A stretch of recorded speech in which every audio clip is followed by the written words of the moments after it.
বঙাইগাঁও জিলাৰ অভয়পুৰী থানাৰ অন্তৰ্গত কখিলা আৰক্ষী নিৰীক্ষণ চকীত যোৱা 2013 চনত এখন এজাহাৰ পৰিছিল। এজাহাৰখন দিছিলে কখিলা গাঁৱৰে নজমুল হক নামৰ ব্যক্তি এজনে। তেওঁৰ অভিযোগ আছিলে যে তেওঁৰ দেউতাক বাটেন খানক তেওঁৰে দুজন ভাই ককাই আবুল খান আৰু মোহৰ খানে যেতিয়া তেওঁ মছজিদৰ পৰা ৰাতিপুৱা 6টা বজাত ঘৰলৈ উভতিছিল, সেই সময়ত তেওঁক অতি নৃশংসভাৱে মাৰপিট কৰে আৰু যাৰ ফলত তেওঁ থিতাতেই তাতে মৃত্যু ঘটিছিল।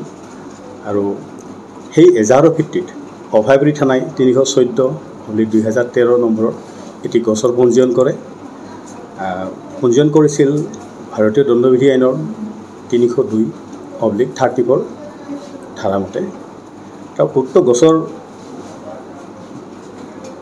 পৰিচালনাৰ অন্তত অভয়পুৰী থানাই 2016 চনত সেইটোৰ গোচৰৰ ভিত্তিতে এখন অভিযোগ পত্ৰ দাখিল কৰে।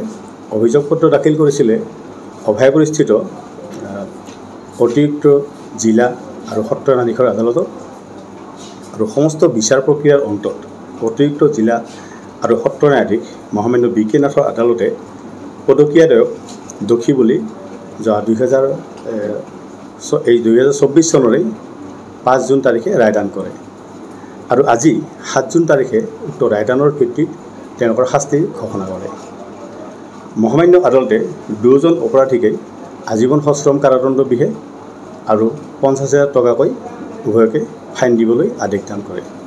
আৰু যদি এই 50,000 টকা তেওঁলোকে দিব নোৱাৰে, তেওঁলোকে অতিৰিক্ত 3 মাহকৈ কাৰাদণ্ড ভুগিব লাগিব। ইয়াৰ উপৰি ৰায়দানটোত উল্লেখ আছে যে জৰিমনাৰ ধনৰাশি ভুক্তভোগীৰ পৰিয়ালক দিয়া হ'ব আৰু লগতে ডিষ্ট্ৰিক্ট লিগেল ছাৰ্ভিচ অথৰিটিক আদেশ দিয়া আছে যে তেওঁলোকে যাতে ভুক্তভোগীৰ পৰিয়ালক যথোপযুক্ত ক্ষতিপূৰণ দান কৰে। এইখিনি গোচৰটোৰ। বঙাইগাঁও জিলাৰ অভয়পুৰী থানাৰ অন্তৰ্গত কখিলা আৰক্ষী নিৰীক্ষণ চকীত যোৱা 2013 চনত এখন এজাহাৰ পৰিছিল। এজাহাৰখন দিছিলে কখিলা গাঁৱৰে নজমুল হক নামৰ ব্যক্তি এজনে।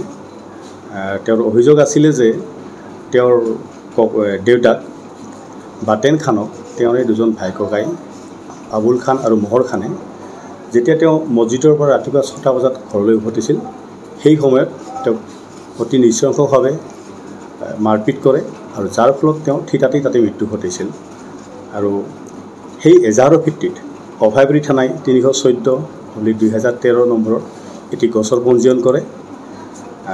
পঞ্জীয়ন কৰিছিল ভাৰতীয় দণ্ডবিধি আইনৰ 302/34 ধাৰামতে। উক্ত গোচৰ পৰিচালনাৰ অন্তত অভয়পুৰী থানাই 2016 চনত সেইটোৰ গোচৰৰ ভিত্তিতে এখন অভিযোগ পত্ৰ দাখিল কৰে।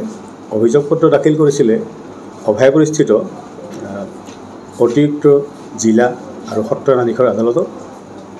আৰু সমস্ত বিচাৰ প্ৰক্ৰিয়াৰ অন্তত অতিৰিক্ত জিলা আৰু সত্ৰ ন্যায়াধীশ মহামান্য বি.কে. নাথৰ আদালতে পদকীয়াদ্বয়ক দোষী বুলি যোৱা 2024 চনৰে 5 জুন তাৰিখে ৰায়দান কৰে। আৰু আজি 7 জুন তাৰিখে উক্ত ৰায়দানৰ ভিত্তিত তেওঁলোকৰ শাস্তিৰ ঘোষণা কৰে।